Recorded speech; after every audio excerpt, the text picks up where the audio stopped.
নমস্কার সবাইকে, welcome to বিশ্বাস পিক ফার্ম ইউটিউব চ্যানেল। আজকে একটা অদ্ভুত ভিডিও আমি দেখাবো। এটা আমার কাছে অদ্ভুত না, এটা আমার কাছে নর্মাল। এই যে পটিটা আছে, এই পটিটাকে আমি অবশ্যই গ্লাভস হাতে পরে চেক করি। আজকে আমার কাছে গ্লাভস ছিল না, কিন্তু মানে চেক করাটা আমার কাছে খুব দরকারি ছিল, কারণ এদের ফিডটা ওরা চেঞ্জ হয়েছে। তো আমি পশুপতি ফিড ইউজ করি, আপনারা জানেন।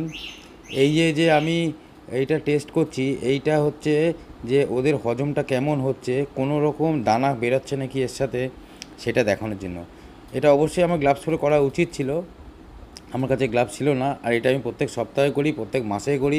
একটু সমস্যা হলেই আমি এটা চেক করি। তো এতে একদম সুন্দর, এদের ডাইজেস্টিভ সিস্টেমটা খুব ভালো আছে, খাবারটাও খুব ভালো আছে, সুন্দরভাবে পেটে মেল্ট হয়ে গেছে। তো আপনারা অবশ্যই ভিডিওটা দেখুন, এটা অদ্ভুত আমার কাছে একদমই না। তো থ্যাংক ইউ সবাইকে দেখার জন্য। আর অবশ্যই সাবস্ক্রাইব করবেন, লাইক করবেন, কমেন্ট করুন, আমি অবশ্যই উত্তর দেবো। Thank you.